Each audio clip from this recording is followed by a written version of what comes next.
Welcome to Buckets, coming to you from the Tommy John Home Studios. My name's Matt Moore. I'm the senior NBA writer for the Action Network, joined by the future Jays at Joe Dolera on Twitter and the Action Network app, and at Turvy Bets is Jim Turvy. He's from Roto Grinders, doing projections all throughout the week on a number of sports. Check him out at Turvy Bets. He's also the host of our WNBA Buckets podcast, which you need to listen to. Jim, you had that Wings game you guys cooked on this weekend. Yeah, we got the same game parlay Calvin and I gave out on Thursday. Got to land. So producer David Payne, shout out. Sent out the little tweet there. So yeah, it was a nice little reverse correlated. The Wings to cover but not win, and Paige to go under her threes line. Paid out I think like 6-1. It's pretty nice. Nice jobs. Check out our WNBA podcast, which I will continue to clamor that we rebrand as Wuckets. I will continue to beg us to rebrand this as Wuckets. I don't care about the SEO value. Do it for the people. On today's show, we're going to talk about all things Game 5 of the NBA Finals. We'll give you best bets. Everything we talk about can be found in the award-winning Action Network app. If you sign up for the pro subscriptions, you're going to get the data I'm going to talk about today as far as where the money is moved and where the money's at and where it's going and all this kind of stuff. You also get like our model projections from the Action Network's analytics crew. You get Bet Labs, so you're able to track down your own system plays, all sorts of cool stuff. Check it out.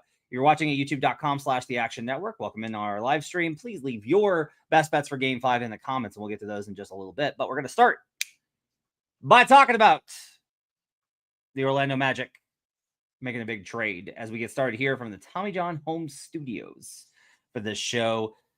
The Orlando Magic trade 4 first-round picks, Kentavious Caldwell-Pope, and Cole Anthony.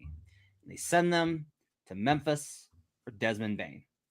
And as a Memphis guy, my first reaction was, fuck! That was my first reaction, I was very unhappy with that. Because, like, Dez is my favorite Grizzly. Like, he's my favorite guy. When Ja lost his mind 2 years ago and nobody, like him and Dylan, were mouthing off and then not talking to media, guess who showed up and talked to the media every night? It's Jaren Jackson and Desmond Bane. When Ja was out with the suspension, guess who had to try and step in and fill in the role of primary offensive weapon? It was Desmond Bane. Dez is a really good shooter. Dez is a really good on-ball weapon. Dez is a really good defender. Dez is a very good locker room guy. He is exactly the type of fit. This is a great trade for the Orlando Magic. The value, it's been talked about as an quote-unquote overpay, which I understand, because if you're just like, that's too much. I will relate it this way. Here in beautiful Colorado, we want to buy a house. And my wife keeps going, we can't buy that house. That house isn't worth that. And I'm like, based off of what? And she's like, it's only this many bedrooms. And I was like, are you just talking about like the cost of building materials? And she's like, yes, it is not worth that much. And I respond, well, actually it is. Because that's how a market works. And if someone's willing to pay for it, it's worth that. It's the Facebook. If that's the amount it's worth, that's the amount it will go for. Yes, that's how that works out. Jim, this was a roller coaster year for the Magic. They were, I think, in record postseason performance, overall metrics. They underperformed who they really were, because with Jalen Suggs and a full complement, this team looked much different. How much does this move you? And then we can talk about how we want to bet it from going forward. Yeah, I love the trade. I am with you on thinking that, the price tag, when you first look at it, 4 first-round picks is like, oh my God, 4 first-round picks for Desmond Bane. Don't remember Mikal Bridges. First of all, I think he's better than Mikal Bridges. Second of all, one of the picks, I agree with this take Kravitz threw out in the Slack. I thought it was really sharp. One of the picks is basically to get off of KCP, because KCP was really a disaster for them. He did not help them much. He can fit in good systems, but he's exactly not what Orlando needs. He's kind of like a dude who will stand off to the side and shoot open shots. Orlando's offense doesn't create open shots for him to stand to the side of. They have enough defenders. They don't really need what he does. Instead, they get a guy in Bane who does have some creation abilities, has a lot of three-point shooting ability to open up some of that catch and shoot. They had some of the worst catch and shoot numbers. He's one of the best catch and shoot guys out there. I absolutely love the fit. The Phoenix pick is probably the most worrisome, but their own picks, this is a young team that in like kind of a nightmare season was still the 7th seed. Like, I don't think their own picks are really going to come to much. Like 2030 is a long ways away. Who knows? A lot changes fast in the NBA. but this is a really good time to go for it. The East with Tatum, likely out for most, if not all of the year, the league being kind of flat, like flat, not in terms of like bad, but like you can compete with the roster Orlando has now. I only to skip ahead for a hot second to say I was looking to bet Orlando. I'm doing these little not to look behind the curtain here. Brandon and I are recording some like content for when the finals are done. I wanted to give out Orlando as a team that I wanted to be on before the Bane trade. I was already very interested in this team at a long number to come out of the East. Now I think you got to wait, honestly. I think the number is probably as short as it's going to be. Wait for all the other chaos to happen. But yeah, needless to say, I'm in on Orlando. The number jumped a bunch today because Bane is a very good player. But man, in this Eastern Conference right now, I do think the door is open. And I really love what Orlando's doing. And I love adding Bane to it and going for it in a moment where this is, I think, when you should cash those chips in and really go for it. One of the reasons I like this best, I wrote about this today, is that the Magic needed to find a guy that was a lot of different things, because everybody was like, they should get Trae Young. And I'm like, Trae Young needs the ball. You can't take the ball out of Paolo and Franz's hands. If you want to trade Franz, okay, but they don't want to do that. So they're going to keep Paolo and Franz, which means you need a guard who can score, doesn't have to have the ball to do it. But if one of them is on the bench, can also do that and handle running point. And like a low usage guy who can run pick and roll is harder to find in this league than you think it is. Like, this is why, and you wanted somebody that wasn't going to break your defensive identity. You bring in Trae, and now it's like, okay, we have Trae Young, and now you're a Trae Young team, and everyone has to cover for Trae, and you have to increase your rim protection and all that. And then like, you got to figure out ways to balance with Trae and Paolo, and like, it's complicated versus Desmond's just going to come in and be like, yeah, no problem. Yeah, I'll run point in the second unit. That sounds great. Yep. Yeah, we'll run DHOs, me and Franz Wagner, and we'll kill people. That sounds good. Yep, no problem. I can work with Wendell Carter Jr. Yep, I can work with Goga Batazde. No problem. Oh, yeah. Oh, and I'm on a multi-year deal that's locked in at a value that puts me below the threshold for it to complicate things when Paolo gets his extension. That, too, like this was a Goldilocks for the Magic here, Joe. Yeah, I love Desmond Bane. I think Desmond Bane is so good. I think that they should have traded John Morant. Like, I would have gotten out of that situation and tried to build around Desmond Bane, Jaren Jackson Jr. I think that this is a great player for the Magic to get. And I think that what Jim was kind of saying is, like the Eastern Conference, there's a lot of question marks right now in the East. So for Orlando to say, like, let's just go for it. Like, we think that Paolo's the guy. And Franz is a very close, at least a number 2, if not a 1B type of player. And in some instances a 1A, depending on the matchup. And like, get a guy like Desmond Bane. Every team needs a guy like Desmond Bane. He's unbelievably good. And he's also really consistent. I think that his floor is there. He's pretty durable, I would say, for the most part. So I think that's an important thing for Orlando. I love the trade for the Orlando Magic. And I think that one of the things, like kind of what you were mentioning, Matt, with the cost, who cares? Like, it doesn't matter. Like, this is a young team. Who are they going to draft? They're sitting in like the 7th seed. They're trying to move up, right? Presumably with health, you're not going to be the 7th seed. You're going to be looking at like maybe like the 5, the 6, maybe like the 5, 4, maybe even 3 you can contend for. Those picks are going to be nothing. Like, you don't care about those picks. And where are the minutes? Like, where are those minutes coming from? Right. So I think that the picks that they're trading, given where they're at and the way the contracts are, it's a perfect opportunity for Orlando. From a betting perspective, though, I am not interested. I don't want it. I don't want a 16-1 on Orlando to win the East. I still think that they are going to have to take a little bit of time to gel. I think the 16-1 that's available in the market right now it's 8-1 to win the East. I think it's right? like 8-1 to win the East. The 8-1 to win the East is BS. Like, that is one of the worst nines I think that you could buy like into right now. Number one, you're waiting like basically a full year to cash your money, right? And then that's if they win the East. Also, like, there's other moves that are going to happen. I understand like the Kevin Durant stuff where you're saying, oh, where he's kind of trying to dictate where he's going. he's on a 1-year contract, basically. Like, there's a lot of teams that are going to be interested in Kevin Durant for 1 year, and that could be an Eastern Conference team that kind of shakes up where these odds are at. If we look at it even from when the Knicks were, this was later in the offseason, right? The worst number you could get was right when they traded for Cat.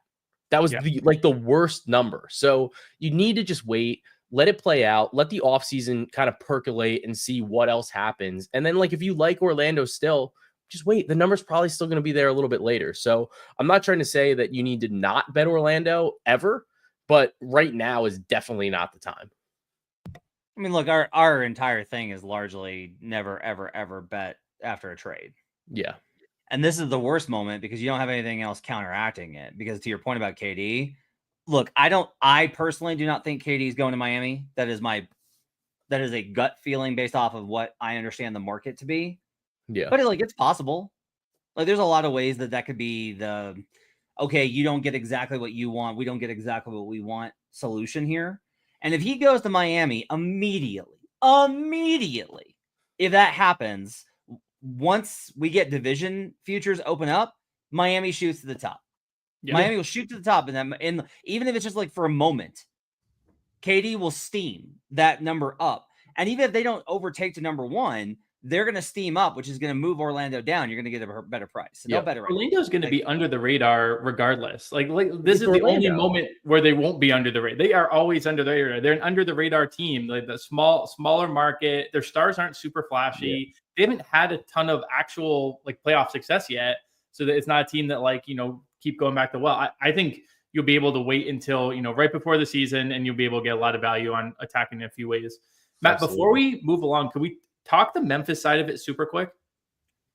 Sure. Let me get alcohol real quick. So I'm here to provide the Pollyannish view of Memphis in general. I think that so I want to ask you first. I want to ask the question, and then I want to follow up with some of my Pollyannish view.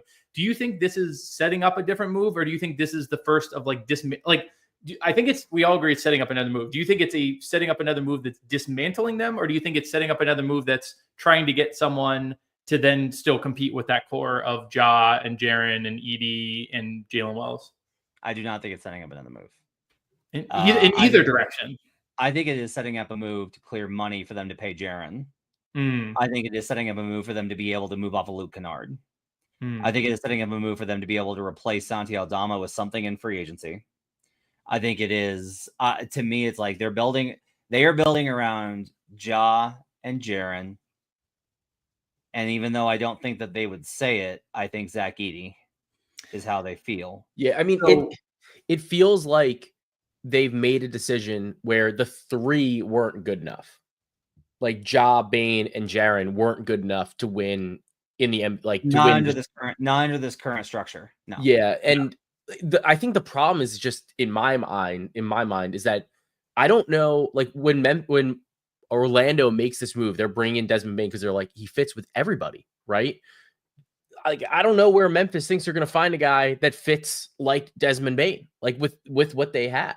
Like the guy to me would have been move off of John Morant.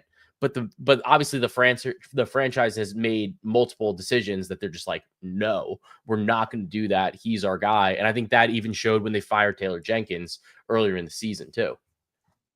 So again, having done this prep for the kind of the big picture podcast, I was kind of zooming out on all these different things around the league. Matt, I know you're not an Edey guy. Jaren Jackson, Ja Morant, Zach Edey, Jalen Wells. You know the stat I'm about to give, right? Yeah.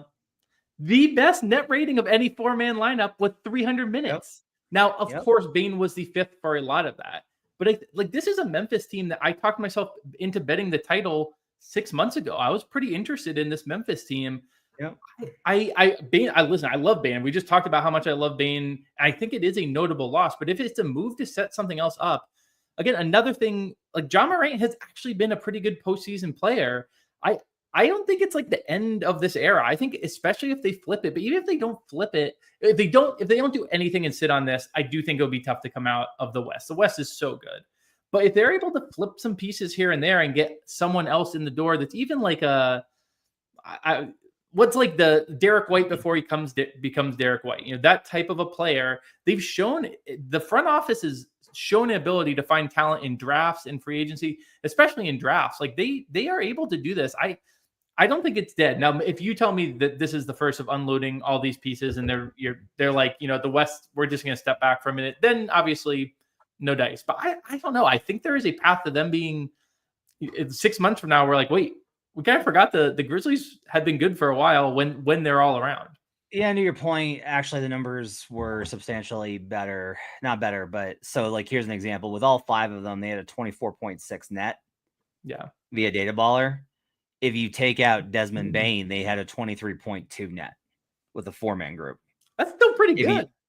That's the point. If you take out any of the other guys, then it gets worse. It gets substantially worse. Desmond was the one guy that the advanced metrics was like, yeah, he's not that impactful. I see what you're saying. Okay. He just didn't have a great year. Like he had a rough year where it's like he had a down shooting year at 39% from 3. Yeah, that's who Desmond Bane is. But like it wasn't a great year for him. He just he didn't have a great year. I get it. That we'll see what the number pops. Like there'll be a number where I want them. Yeah. On win total, division, etc. But I wrote about this. Most of this is like my terror that what they should be doing is you can't have 3 contracts over 30 million. You can't. You cannot do it. You got to like Dez is fine for Orlando because the cap's going to go up, and under that new structure, Desmond's fine. Then it's like 40 million. But like in the very immediate, Memphis can't have that kind of structure to their contracts. The problem I feel is that what they're going to do is they're going to be like, we can't have 3 big contracts with Ja, Jaren, and Bane. What we can have is 3 big contracts with Ja, Jaren, and Zach Edey. And then I'm going to be very, very, very pissed off. Top 10 pick, Zach Edey. Think I'm wrong. Like the advanced metrics think I'm wrong and that Zach Edey is going to be great. So like, we'll see. We'll see. This is more of like I disagree philosophically rather than they're going to suck. Yeah. That's where I'm at on this. I will say that, by the way, if you're wondering about this, I'm going to downgrade Memphis 1.16 off of the Desmond Bane move on power rating. He's minus 1.67 for me in overall spread value, but I've adjusted it I break it down by position because I realized that's what I really cared about was if you take the other guys in aggregate that play his position that replace him if he's out, what does that look like? And that's only 1.16. So I'm going to downgrade them about a point on power rating going into the summer off the Desmond Bane move. But that will also get compensated by what they get back in KCP, Cole Anthony, and internal improvement. So like their overall net here will wind up being positive when I get done with all my analysis. Maybe that's like the best way to kind of put it is like, I totally get why they made this move, regardless of the Zach Edey stuff. Let's say that they're just going to pay Zach Edey a reasonable amount when that time comes. Even like that. This is still like the smart move. This is just like what you should do. Take Desmond, break it into 2 smaller contracts and 4 picks you can move. Now, maybe I'm wrong and they're going to do something like massive to trade for KD or whatever, and I won't agree with that move either. But it does give them some options, which I think is always good to upgrade the team. All right. Let's talk about the NBA Finals. 2-2 series. Game 5 coming up on Monday. Before I get to tell you the market report, Jim Turvey, Pacers, and if Brian Fonseca is Heat apologist, I have now decided that you will be referred to as the Pacers enthusiast. What about a Pacers process? I can't ever say the word, but it would be a good alliteration. If you can't say it, then you don't get to call yourself Pacers that, proselytizer. You will take Pacers enthusiast, and you will live with it. How are you feeling about you've cashed the 5.5 over? Great job by you. It's Joe shouted out in the last pod. So I joked about this on the game 4 post game. Oh, I heard. Great job by you. Cheers, how are you Jim. feeling about Indy's chances to win the series outright? Yeah, I feel pretty good. I mean, now it's the best 2 out of 3. And listen, part of my, when I was the devil on your shoulder trying to talk you in on Indy's side of this is when they were up 2-1, basically my shout was they've got 3 games in which I will feel at least good about them because they'll have game 4 at home, game 6 at home, and in a game 7, I'm going to feel decent about them. Now they lost game 4 at home, but they still have 2 games in which I feel decent about them. I think this game 5 spot isn't a great spot for them. Now the team, they've won a lot of games in moments where, Joe, I feel like you'll often be like, no, they're smacking tonight. This is Thunder smack, and then a Pacer win. Like they do that very well when you don't think they're going to do well. That's like kind of when they do well. But the game 6, regardless, I think is going to be a very good spot for the Pacers. And then the game 7, I am going to be intrigued. The Thunder rolled the Denver in game 7, but that was a Denver team that we talked about was really kind of running out of gas at the end there. Indy doesn't really look like it's running out of gas. If anything, the Thunder have looked more tired at times this series. That's why game 4 was so interesting. It was like we had just seen Shea like gas at the end of game 3, and really credit to him. He played his best quarter of the series in game 4 of the fourth quarter of game 4. So this series, even though, cashed the over 5.5, ding, ding, ding. Overall, I feel like it's been really, I haven't gotten to feel for it. I feel like everyone here is like, man, I can't get a read on this. The Pacers do well at weird times. And then game 4 didn't really make a whole lot of sense to me. Game 1 was all sorts of chaos. It's been a strange series overall, but because it's been a strange series and they're still plus 430 or whatever, I am going to like them. I'm going to continue to like them in comparison to how the market actually has adjusted this series. Have you bet them to win the series? At this point, I guess you would do at this point, there's not a lot of options because they can only win in 6 or 7. I was going to try and, I think at this point, just bet them on the series money line. I think you can get like almost like plus 430, maybe even a little bit longer out there. I understand you have prior positions on them. I'm asking you now. Yeah, I think series money line. I'm fine betting it plus 430. Or I think that's the best. Make sure you shop that around. I was looking earlier today. I'm definitely fine just series money line. There's not all that many ways to get creative about it at this point. This is I continue to find this interesting. We've commented on this in the post game show. You can get Siakam favored over Halliburton for Finals MVP at some books, and Halliburton favored over Siakam at some books. Yeah, so that's a good idea. So if you shop it around, you kind of build. That's maybe a way to build a position. In stupid New York, it's impossible to find award stuff, so I always am not as attuned to that. I'll give you the market report real quick as we sit here on Sunday night. Tickets and money are on Indy spread. That's the long and short of it. This jumped early, but then it ran into resistance. It looks like the Sharps hit OKC out the gate tentatively. Public and big money has come back in on the Pacers. That's keeping it at 9.5. We haven't moved to 10. We haven't gone any further. It's possible that in the 24 hours roughly before, I guess 22 hours as we're recording this before the tip off of game 5. That's something dramatic. We'll talk about on the pregame show at 6:30 Eastern live at youtube.com/the Action Network. I'll give you an up to the date market report then. I would anticipate if anything happens, it's going to be on OKC side. I feel like the Sharps are going to come in on them, whether it's tomorrow afternoon or tomorrow night, right before tip off. I'm expecting late money on OKC.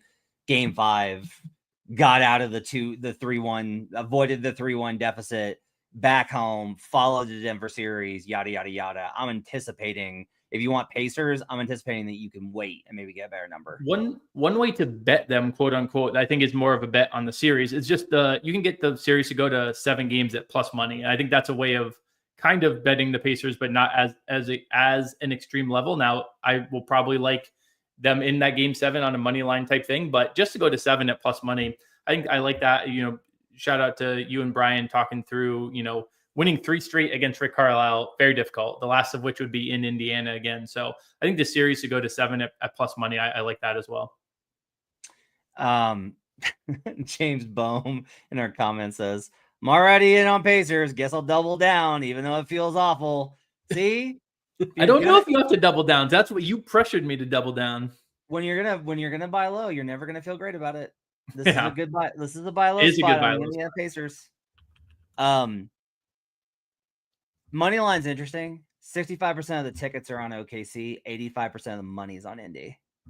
Thought that was notable. We're not tracking sharp action. It hasn't moved in a significant direction. Thought that was interesting. Tickets, and we've got an 88-91 split tickets and money on the over, but sharp movement early on is holding this back. So we're stuck at 223.5. There's a 224 that's popping around in the market right now. It looks like we're headed back towards maybe this getting steamed up. It's a stay away for me at this price. I was waiting for it to see if it went any further. If we hit 222, that was going to be an over spot for me. I will have a bet that is over correlated. I have a team total play coming up in a second. Well, I know about Underdog. Underdog is one of the best places to make picks during playoff basketball. While they score buckets, you could score cash. Underdog is one of the leading sports apps, and you can play right now in your state. Their app has over 100,000 five-star reviews and millions of players. To play, all you have to do is download the app and choose whether a player will go higher or lower on one of their stats. You can choose from things like points, assists, and so much more. Once your picks feel good, you can play with as little as $1. And if you get everything right, you could win up to 1,000 times your money. We've got an Underdog lineup for you. Chet Holmgren, lower 1.5 blocks. Chris Raybon had this as one of his best bets for our Game 4 pregame show, and you're going to hear more about this one coming up again. This is a really sharp play. We're going to go ahead and include that. Chet Holmgren, lower 1.5 blocks. Lou Dort, make on his first field goal attempt. That's going to be the play for first field goal attempt. 1.13 is your value on that. Aaron Neesmith, 1.5 3-pointers higher for him to make some threes in Game 5. And Tyrese Halliburton, 8.5 assists lower.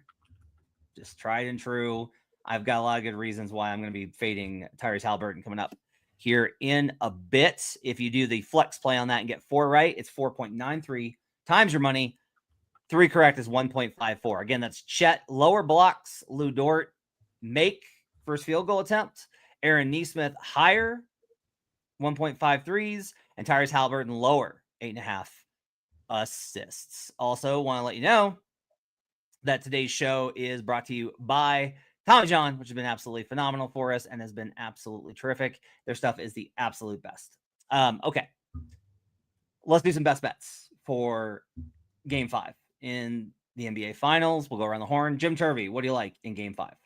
Best bets: Chet under 1.5 threes, Chet under 1.5 blocks, Neesmith over 1.5 threes. Then there's one final play that's a lean. I can kind of combine it onto a same game parlay, so I'll talk through that as we go. But those are the 3 main best bets. All right. Joe Dallaire, what do you like? So I like Chet over 24.5 PR. And I'm also going to do a little sprinkle on a first basket. I got Lou Dort at 11-1. This is like the first time I think Joe's ever done a first basket bet outside of the NBA bet streams, and I'm very excited. I'm just very excited to have, because like I always want to do these, but they're really tough, and I always feel like it's not a good thing to. But I just love these bets. Are fun as hell. I like this. My best bets. Pacers plus 9.5 or whatever the best number is by the time we tip off. Pacers money line, a little bit of a hedge for me for a number of reasons I'll go through. Thunder team total over in the market, and Tyrese Halliburton under points and assists. If you get this right, Matt, we'll call you the Pacers prophet. We can get a double P that way. You're so disappointed. So anyway, let's talk about Chet Holmgren. We got a little bit of a weird head-to-head here. So Joe likes Chet over 24.5 points and rebounds. Jim likes him under on 1.5 threes. I'm going to give Joe the floor first. Joe, give me the cap on Chet over 24.5 points and rebounds. Yeah, so it's not necessarily against what Jim is saying here. In large part, what I like about Chet is the rebound chances. So last game, he had 20 rebound chances, 15 boards on 20 chances. I don't know if he's necessarily going to convert at like a 75% clip, but at the same time, Indiana is not a great rebounding team. And the double bigs kind of got attacked pretty decently. We saw Hartenstein play like 21 minutes or so, which was a little bit of an uptick. But at the same time, Hartenstein was getting like dragged out to the perimeter. He was getting moved out all over the place. And I thought this was a pretty good opportunity for Chet to still grab a bunch of rebounds. On the flip side, while it would be great if he made a couple threes for me, I'm not as concerned about it. I was a little bit more encouraged by some of the aggressiveness in the past couple of games. So, 9 attempts last game, which was a little bit lower, but he still got to the free throw line for 6 attempts, converted all 6. He's a good free throw shooter, so he is able to get to the rim, continue to attack, get a couple of putbacks on the offensive glass, and continuing to attack in the paint. So I just like the fact that I think he's got significant upside in the rebounds department, and then there's always some opportunity for him. And I like the spacing with the double bigs gets a little funky, but the fact that Indiana's even used it, say, like to 21 minutes with Hartenstein, they do have an interesting 2-man game between Chet and Hartenstein, which oftentimes results in a couple lobs for Chet or these like easy little layups, as Indiana just doesn't have a lot of size on the interior, and Hartenstein is an adaptable and a decent enough passing force. So I like the 24.5. I think it's a little bit light here. He's got 30 and 29 PR in the last 2 games. So I think he's a little bit more comfortable. And while I don't need threes, if the threes fall, then we're going to be looking at a really good opportunity here for Chet. Okay. I think that's probably a pretty good cap on it. Chet, I think, has gotten more comfortable as the series has gone on. It's been remarkable to me to see a young guy like that not get phased out, not get bothered. And to be honest, a lot of this, the Pacers can't devote a lot of resources on him, right? It's like you got to throw so much at Shea and J-Dub and Caruso, honestly, that you got to live with something, and they got to live with Chet. And the rebounds, I think, in particular, is probably a pretty good spot here as well. All right, Jim Turvey, tell me why you like the under on threes. Yeah, honestly, I really don't think it's all that different from Joe's. It's just his shot profile is changing a little bit. And he's literally made 1 3 all series. Now his line is at 1.5 for this game. So it's a little bit out of whack. He's only taken 11. He's obviously 1 for 11. So he's not shooting them well. And he's kind of just moved his diet much more inside the perimeter than, during the regular season. In the postseason in general, he's shooting 24.6%.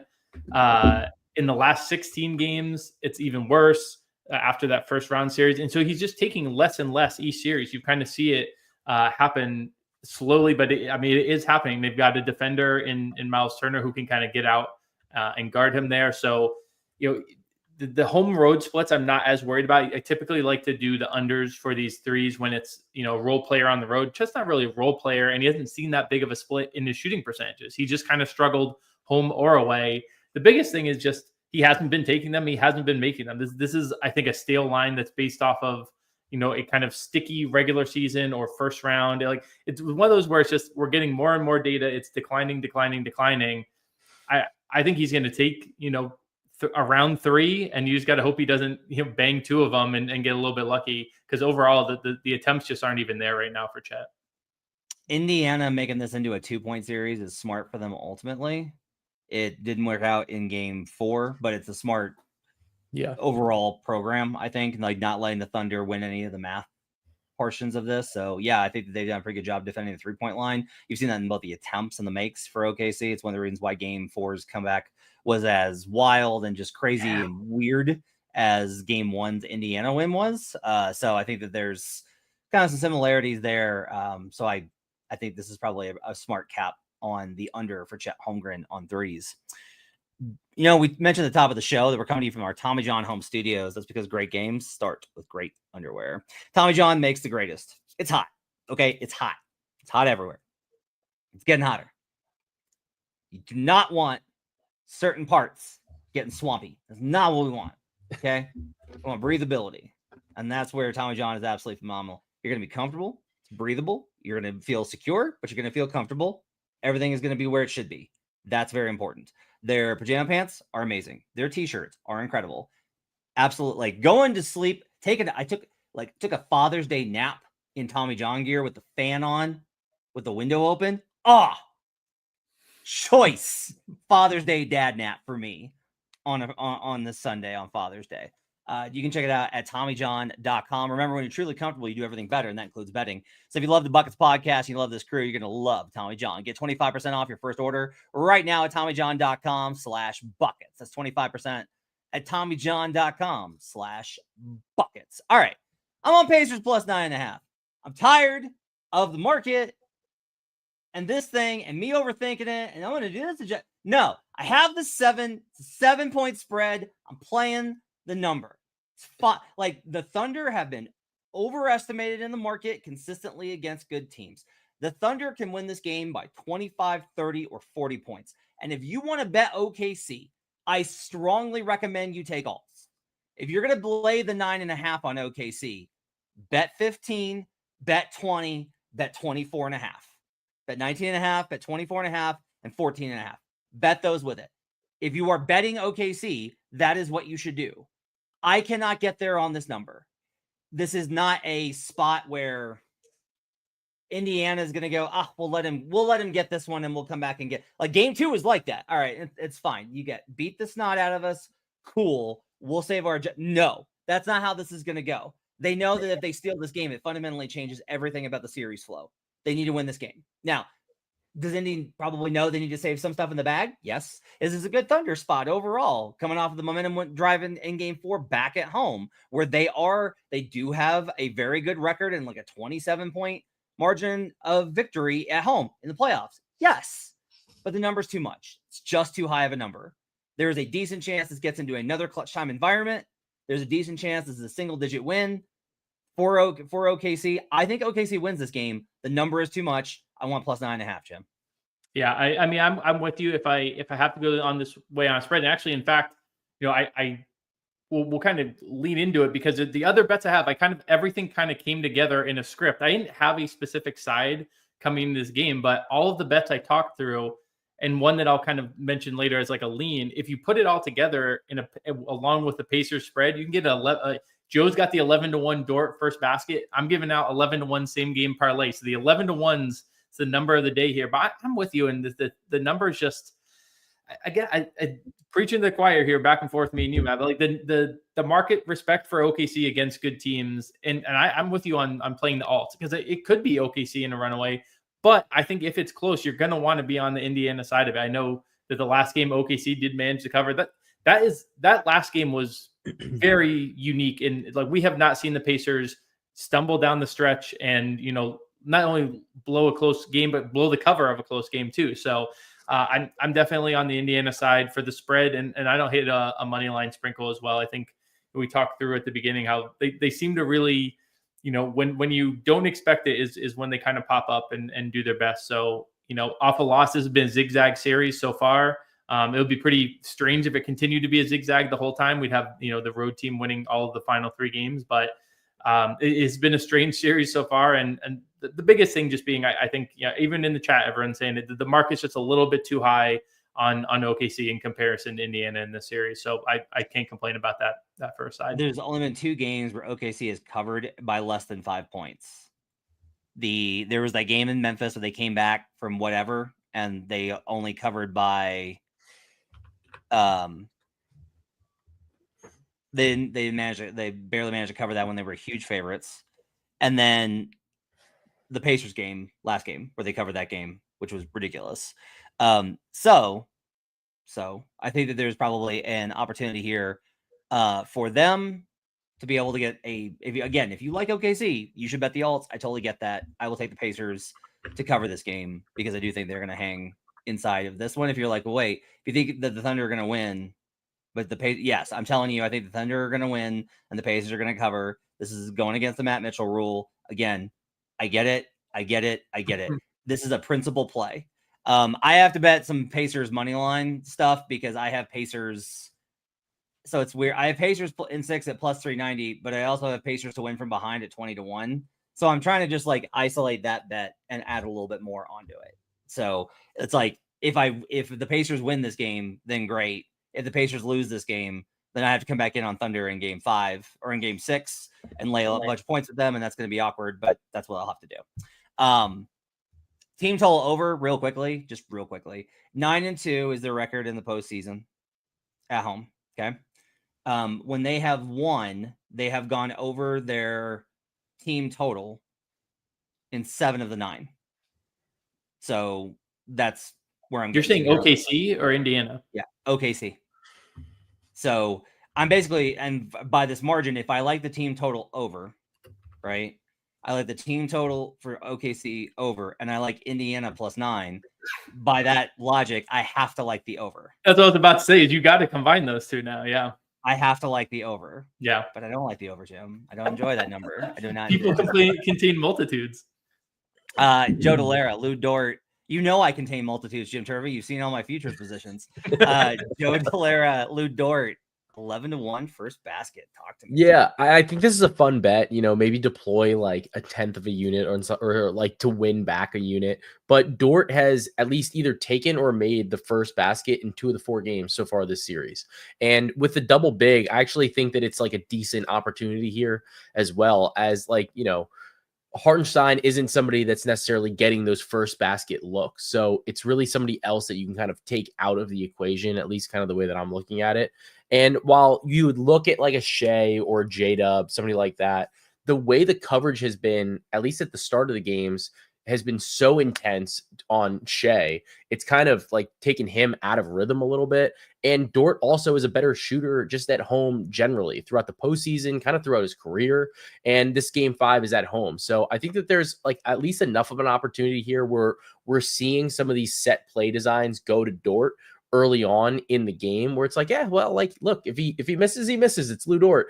But if he makes it, then it's like, oh, this could start off as a little bit of a steamroll. Because if you do get a game, like obviously game 1 was a tough loss for the Thunder, where Dort was kind of on fire. But if you can capture that, like where Lou Dort is hot and you can get that early, that's going to be something that Oklahoma City likes to ride to maybe as like a little bit of a release valve on some of the Shea or J-Dub pressure. So I like the over, or not the over, but I like a little bit of a sprinkle on Lou Dort first basket at 11-1. I think it's a little bit of fun, and there's some underlying data there. Plus, Oklahoma City is generally winning the tip, and we're getting that opportunity with them getting the ball first, given the fact that Miles Turner, not the greatest in terms of getting the jump ball to start the game.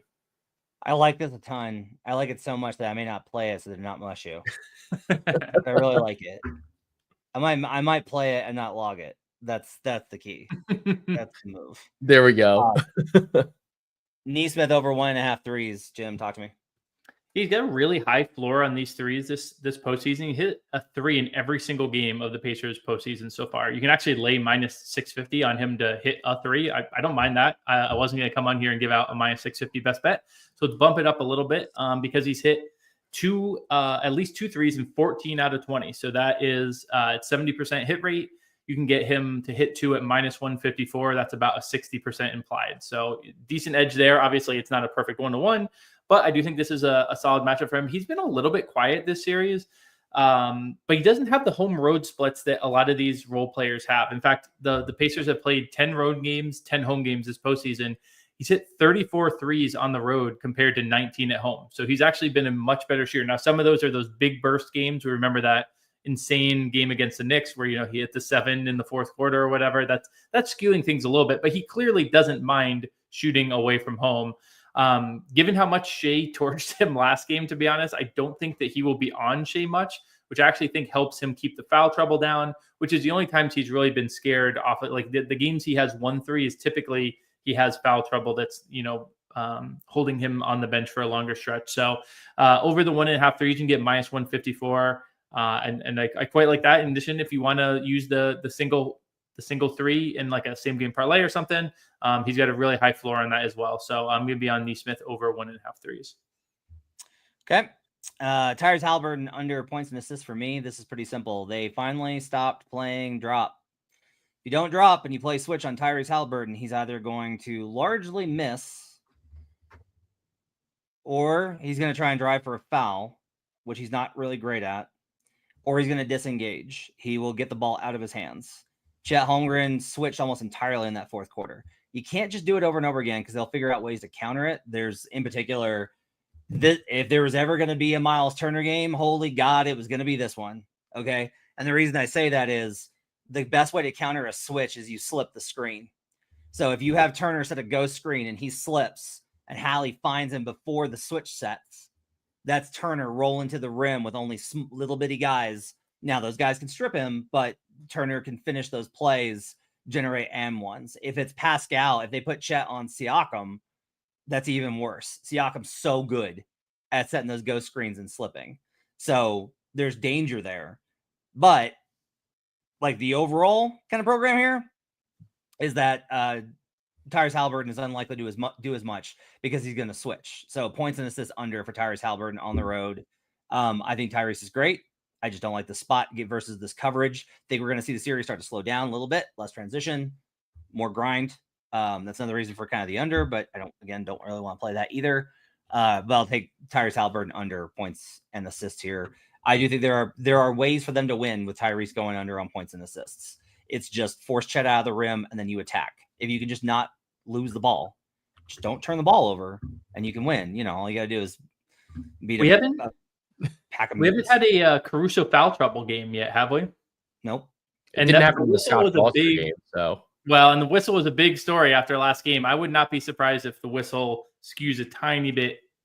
Carlisle did comment. He said that the comments about Scott Foster are ridiculous. He was like, I think Scott Foster's a great ref. So maybe not. Like, well, he's buttering them up. Listen, he's letting the internet do the complaining and he's buttering them up behind the scenes. Did you see the thing about Pablo Torre was talking about? And he was saying basically that Oklahoma City like sends clips constantly to the league and is like, is this a foul? Is this a problem? Like, what is this? Yes. I think that's why Oklahoma City, like we watch it and we're like, what the fuck is this whistle? And it's like not a problem because it's like literally because of that. And if you watch actually some of the possessions, Caruso's a master at this, but he's very handsy because they've been allowing a lot of the hand checking. But the second the guy gets by him, hands go back.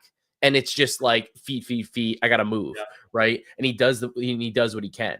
That's been the thing that they call. It's like after you lose them, then they're calling it. But if you're keeping them in kind of in front of you, they're allowing you to like hand check and be physical. And I think that's why, because Alex Caruso is such a smart defender. That's why he's not getting into the foul trouble, because in part, Oklahoma City's like, is this a foul? Is this a foul? Is this a foul? And the league's like, no, like you're good. By the way, that most teams do that, but the pattern is especially bad for not bad. They do that a ton. Yeah. Daryl Morey also does that. Both guys that came out of the Boston system. So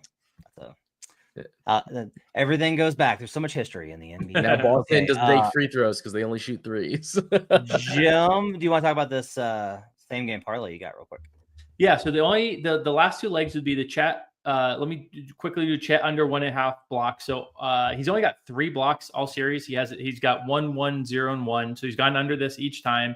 Indiana's a team that's bottom 10 in allowing opponent blocks this season. And if you make it center specific, that even drops a little bit more. Makes sense. Miles Turner is, a comparatively stretchy center. He's spending more time out by the perimeter. There are guys like Halliburton that would be more like looking at floaters than driving directly into the lane. I think the worry here would be if we start to see fewer Miles Turner minutes and more Obi Toppin minutes. That's a guy who goes more to the rack and is going to provide more opportunities for Chet to grab some blocks. But for what's worth, Toppin was minus 15 last game. Now, I don't think that really matched the eye test. I think he's had a pretty strong series in general, but I don't think I would worry too much about that. It does look like the Pacers aren't really, either not challenging Holmgren at the rim, or their offense is just built in a way that doesn't really lead to challenges. They kind of do a lot of the mid-range. Those are tough shots to block in general. And this has been one that Chet has been pretty consistently going under. And then the last one was a lean. I had Isaiah Hartenstein under 6.5 points. The last 3 games, he really hasn't even really been looking to the basket, not attempting very many shots in general. More of a lean, but if you throw all that together, the Chet under 1.5 threes, Chet under 1.5 blocks, Nesmith over 1.5 threes, Hartenstein under 6.5 points, very Pacers-centric script. If you add that to the Pacers spread, you can find a plus 1,100 out there, 11-1 to match Joe's. We can have a pair of plus 1,100s hopefully popping off tomorrow night. Good stuff there. Okay. Joe Delera, Chet over 24.5 points and rebounds. Lou Dort, 11-1 first basket. Me, Pacers plus 9.5. A little bit of hedge on the money line. Thunder team total over 116.5. Juiced. I want that versus the 117.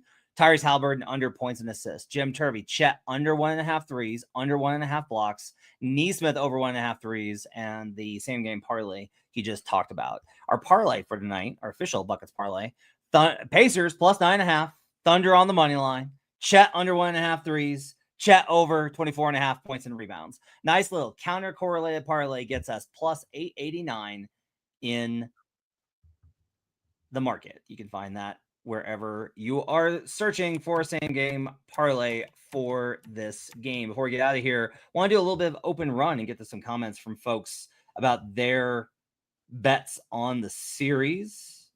We've got Trey Williams says time to double down on SGA versus Miles rebound head to head. I'll talk to Brandon Anderson and I'll get you an answer at the 6:30 show tomorrow night. Brandon's not gonna be on, but I'll talk to him and I'll get you his perspective on that. Brian D said was able to get 30-1 on the Magic to win the title in Magic in 2026. It's down to 16-1. If you got it before the move, you did really well there. Bruce Slayton likes Game 5 prop best bets. Halliburton over 2.5 turnovers and under 30.5 PRA. I probably need to play the overs on turnovers too. I just need to remember to do it. Top and under 17.5 PRA and Hartenstein under 15.5 PRA. I don't know if I like that. I'm so annoyed. I was like, they're going to play Hartenstein more. And then they started him. Still went under his points and assists because I didn't play the rebounds. I'm so dumb. He says he also likes Jay William under 4.5 3-point attempts. SGE says Dort 1+ 3-pointer, Neesmith 1+ 3-pointer. That goes with Jim Turvey's cap there. Siakam 22+ PRA, SGA under 8.5 assists. I quite like Cash last game, going right back to it. That's a pretty smart one. I like that. Siakam's going to continue to get opportunities. They're going to live with Siakam, so I think that's pretty good. Just Fred wants updating assist leader discussion. We will do that after Game 5. We'll do that for Game 6 coming up later this week. All right, that's going to do it for Buckets. Thanks to Joe Dallaire and Jim Turvey. Follow them on Twitter at Joe Dallaire and in the Action Network app, at Turvey Bets for Jim on Twitter and the Action Network app. Go subscribe to our WNBA podcast, which should be called Buckets. I'm at HB Basketball. My thanks for you guys being with us. Tomorrow night, 6:30 Eastern, pregame show. Chris Raybon, Gilles Gallant. We'll have some more best bets for you. Thanks for joining us. Till next time, let's get buckets.